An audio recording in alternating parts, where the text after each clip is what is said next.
Magandang araw sa inyo mga kabrid, magandang araw sa inyo lahat. Ito mga kabrid, samahan nyo ako mga kabrid sa paglalatala na naman panibagong pag-update and then showing sa ating mga alagang manok mga kabrid. So mayroon din ako itukwento sa inyo, isi-share sa inyo sa mga experience ko kagaya kagabi meron tayong magandang parang nakakano ng ating damdamin ba mga kabrid. So tara, let's go! Simulan na natin, pero bagong lahat mga kabrid, mag-intro muna tayo mga kabrid.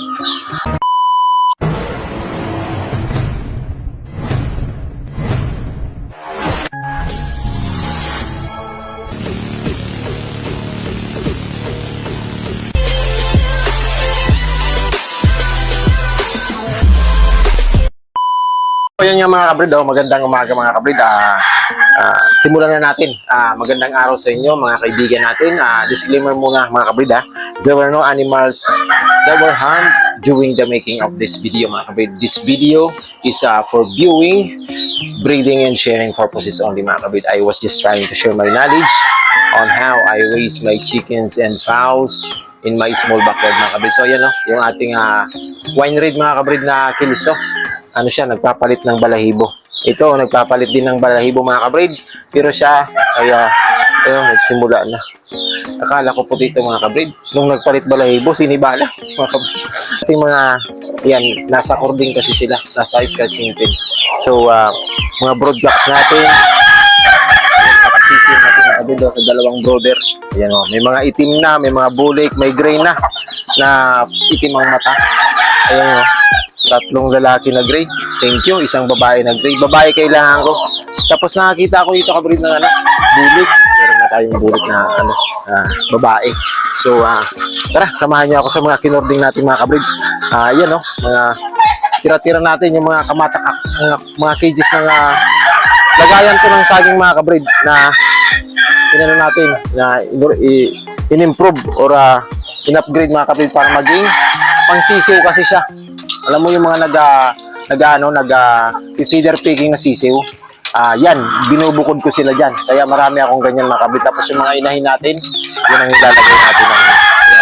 Yan ang purpose talaga niyan. So, pag malaki na mga ganito na, kailangan talaga nila yung cages natin yun ng 26 inches kwadrado mga kabrid. So, yan ang kapatid po yan ni bulik mga kabrid. Tapos sa inyo yung binubukod ko na napakaingay. Si Milsim Black mga kabrid. Ayan Boston Black na siya pala ngayon kasi yung Milsim Black na nanay niyan, inalis na natin kasi hindi natin napaka kaya inalis ko. So ayan yung mga gray natin mga kabrid.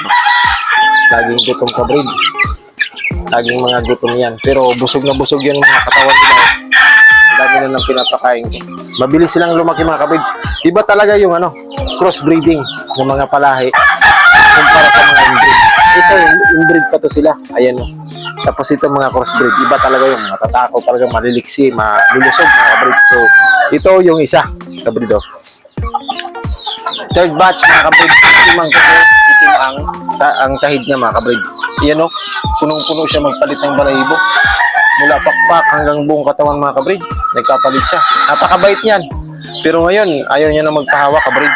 Ayaw niya na magpahawak basta-basta. Tapos ito kabrid yung pinagmulan ng mga gray natin Milsim gray mga kabrid. Ayan Isang Milsim gray. Ayan siya. Isang Milsim gray. Ito na natin yung magandang ng magandang yung magandang lahi. Tapos yun ang paparamihin natin mga kabrid. Kasi yan siya mid to high.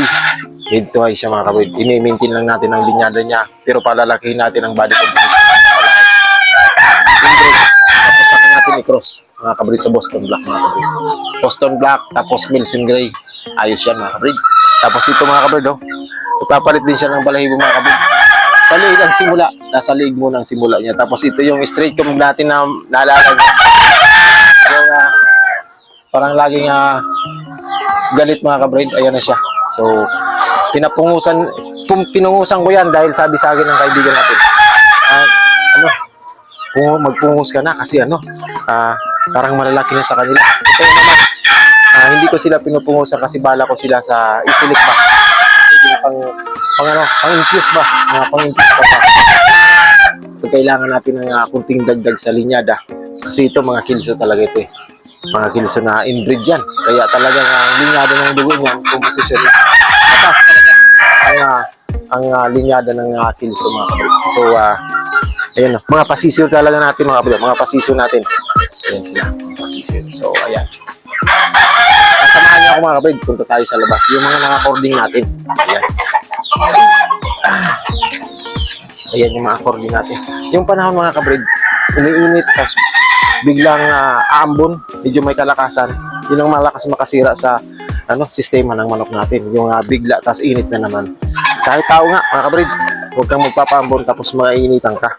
Magkakaroon ka ng alagnat, sinat-sinat mga kabrid. So ayan mga kabrid, mga alaga mga kabrid. Ang ating mga cording area mga kabrid, kaya hindi nyo na nakikita nagko-cording tayo kasi nagtanim po ako ng mga kamuting kahoy. Balak ko sa kanila pataasin, tapos saka ko ibalik sila sa cording mga kabrid. Para ito, yun ang magiging silungan nila. May space naman yan, lalawakan yun dito. Kung nainitan sila, sisilong sila dyan sa kamuting kahoy. Gaya nyo, matangkad na yun, no? Sisilong, pag magpapainit, lalabas dito sa munting space mga kabrid. Square yan na space, tapos lalagyan natin ng scratching paint, tapos may mga silungan sa gilid mga kabrid. Hindi na natin kailangan magtabing-tabing ng sako mga kabrid. So, mas maigi yun. Dagdag din sa freshness ng backyard natin. So, marami tayong tinanim dyan, mga sili. Ayan, no? May patula, may papaya. Ayan sila mga kapatid. Ayun, napakadami mga kapatid, hinulir ako. Ayan. Yan. Dito tayo nung dati nagko-cording, nung naghahain tayo sa kanila o naghahanda. Yung siyam na hinanda natin. Tapos ito mga kapatid, si Boston Sweater mga kapatid. Si Boston Sweater po ay anak ng ating galing kay Sir Skittles mga kapatid. Ayan siya.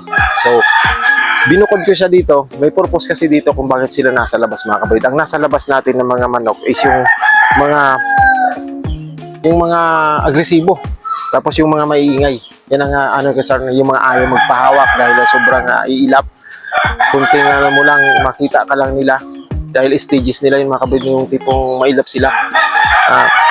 Maingay, nagdadamay-damay sila doon sa loob. So sabi ko, hindi ko sila mahihipo basta-basta kasi pag lalapit ka pa lang, mag-iingay na agad. So binukod ko sila. Sila yung mga maiingay, mga agresibo, mga ayaw magpahawak, yung mga kailangan natin ilagak sa laging paghihimas para mawala yung behavior. Yung behavior dapat kasi ng manok natin, yun po yung kagustuhan natin para sa atin yung komportable tayo, yung mababait, yung mga pero stages talaga nila na magkaroon ng behavior. Pamamalo nga, mayroon niyang stages mga kabrid, yung mga lingada natin, yung mga hybrid. Tapos, ayan nga mga kabrid. Ito, mga kabrid, pakita ko sa inyo. Yung ating Boston Black, crosses po yan. Crossbreeding po yun. Yun lang ang inbreed na isa. Crossbreeding. 7 months old din. Pero malaking bula siya kasi iba yung kombinasyon niya mga kabrid. Krinos ko siya sa roundhead natin, Boston Roundhead, tapos sa Milsim's Black. Kaya tinatawag natin siyang Boston Black mga kabrid. So, parang itim ang mata niya. Tapos, yung pormahan niya talaga basta okay yan mga kabrid. Okay yan, kasi pero hindi na sa atin yung mga kabrid. Hindi na sa atin, pinapalagaan na sa atin. Tapos ito yung Tornado Hatch, yung pinaka, sa atin, yung salbahe ba. Talagang lagi siya nandyan kasi hindi mawala-wala yung pamamalo niya. Pero bilang breeder, huwag natin sukuan yung mga ganung alaga. So, gabi-gabi hinihimas ko yan. Minsan kasi inaabot ako ng alas 9 paghimas.